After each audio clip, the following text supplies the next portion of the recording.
Olá! Em sua obra Uma Igreja com Propósito, o escritor Rick Warren ele faz uma crítica à igreja sob a alegação de que a igreja realiza uma série de atividades sem necessariamente ter um propósito a ser alcançado.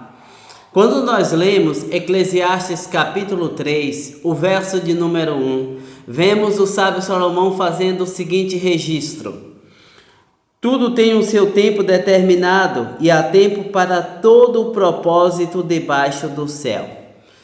É interessante que, devido à situação do momento, tem sido muito comum ouvir reclamações por parte dos crentes de que a igreja está de braços cruzados, que a igreja não está podendo realizar as suas muitas atividades.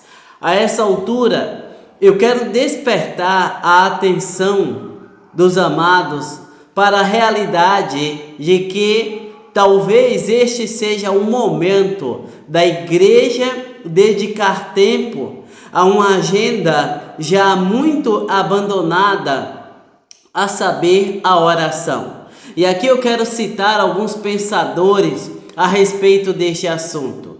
Primeiro, Charles Haddon Spurgeon diz que a oração é o aquecedor da igreja. João Calvino diz que a oração é a pá com a qual desterramos os tesouros da graça. Bill Hybels escreveu uma obra intitulada Ocupado Demais para Deixar de Orar. E por que não citar a obra primária, onde o Senhor Jesus Cristo, nos evangelhos, ele iniciou o seu ministério orando, continuou orando e concluiu lá na cruz o seu ministério falando com o Pai. Sim, a igreja precisa urgentemente resgatar a sua agenda de oração. A essa altura, eu já te pergunto, quanto do seu tempo você tem investido em oração? Quando nós falamos a respeito de oração, a pergunta que te faço é: você tem uma agenda de oração? O que contém nessa sua agenda de oração? É interessante, amados, que por vezes, quando cobrados a respeito de alguma coisa, quando não temos uma justificativa plausível, argumentamos que estamos sem tempo. Ora, meus queridos, meus amados, não existe alegação ou desculpa que possa te eximir da responsabilidade de não estar dedicando tempo à oração, e há muito pelo que devemos orar. Sim, meus queridos, quando o profeta Ezequiel escreve, ele registra o fato de que o Senhor procurou um sequer para colocar-se na brecha e não encontrou. A pergunta que te faço a essa altura é: você estaria na brecha? É preciso, sem dúvida alguma, resgatarmos a prática, a saudável prática da oração. Talvez você me pergunte: mas pastor, como você pode falar assim de uma forma tão incisiva que a agenda da oração foi abandonada pela igreja? É muito simples, basta você olhar a frequência nas nossas reuniões de oração. Em todo lugar, e há uma reclamação generalizada por parte dos pastores de que as reuniões de oração foram abandonadas pela igreja.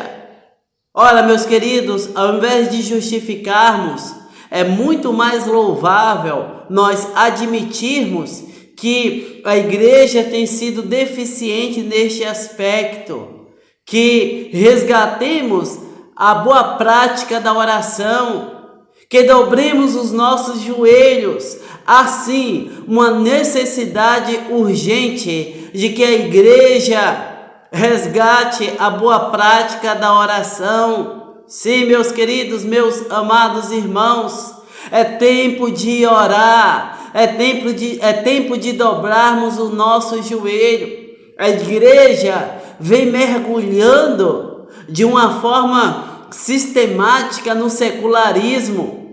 A igreja vem perdendo a sua essência. Por isso, é necessário que dobremos os nossos joelhos no propósito de clamar a intervenção de Deus na nossa vida, na nossa igreja, na nossa sociedade, para que a igreja resgate a sua eficiência e a sua eficácia, sendo ela sal e luz, da forma como o Senhor Jesus a definiu. Portanto, este é o tempo de resgatarmos a agenda de oração da igreja. Concluo perguntando: como está a tua agenda de oração? Quanto do teu tempo você tem reservado para falar com Deus, para colocar diante de Deus as suas necessidades, da sua família, da sua igreja, da sociedade, do meio onde você está inserido? Que Deus te dê graça, que o Senhor abençoe o teu dia, abençoe também a tua família.